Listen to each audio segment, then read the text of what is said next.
Right now in society, we are in a winner-take-all mentality. Every time there's an issue on social media, it got to end up in somebody's livelihood being canceled. It got to end up in this person hates me and wishes that I was dead, as opposed to, nah, man, I just see it this way and you see it that way.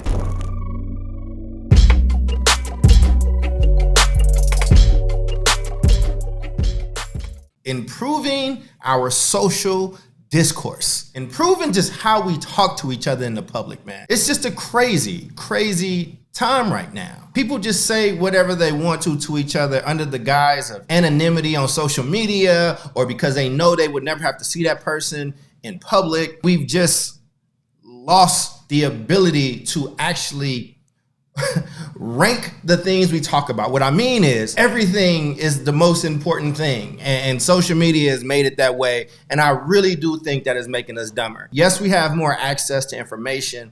Yes, we have the ability to look up terms and words and all that stuff immediately. My God, are those things being abused. I used to get in trouble for my mouth a lot as a kid. I would get in trouble with my mom and I would say, I thought you wanted me to tell the truth. She would say, Charlesy, it's not what you said, it's how you said it. Of course I want you to tell the truth. There's a way you have to say things. And I did not really fully understand that. But now as an adult who speaks somewhat for a living, oh boy, do I understand it now. Because of that mouth of mine, my history teacher, basketball coach, and parents conspired to make me go and do debates. Actually won the first ever official Bay Area Urban Debate League tournament and got first place speaker, but that's a different video. But here's what I learned in being on a debate team. You would get this topic at the beginning of the year and you had to do research on every side of this topic because you didn't know if you were going to be debating the affirmative or the negative. And it's been a blessing and a curse. The blessing is that I will see an argument and I will look and research and try to look at all sides of this thing, and I will make arguments against myself around what I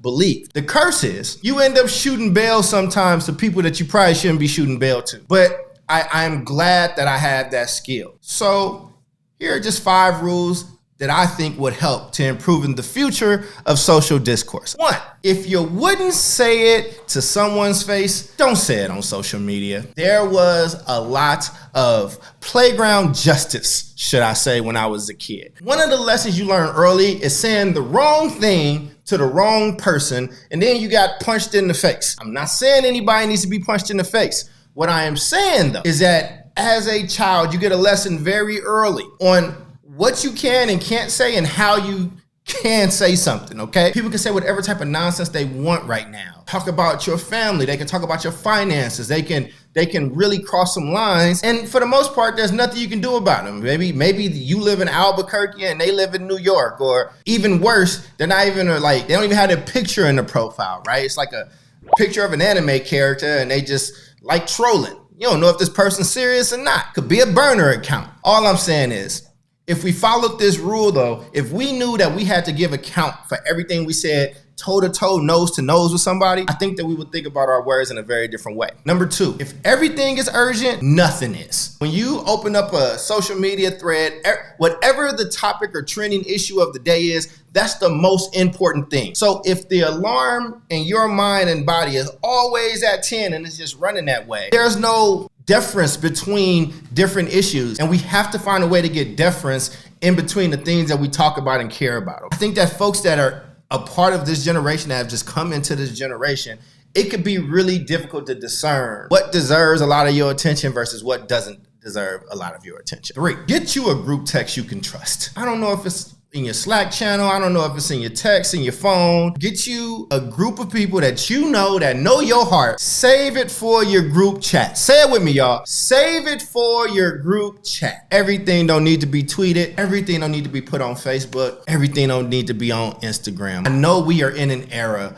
of the reality TV star. Your friend that you probably knew in high school or middle school is having reality TV star drama on the timeline and it's playing out. Mona Scott got a check for those people. There's no check coming for you around this stuff.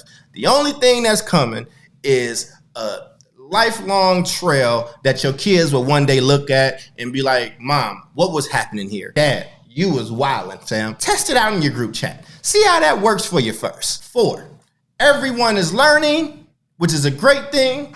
and everyone is learning, which is also an annoying thing. There will be a term that catches Twitter's attention, and when this term catches Twitter's attention, you better buckle up. Let me give you one. Problematic.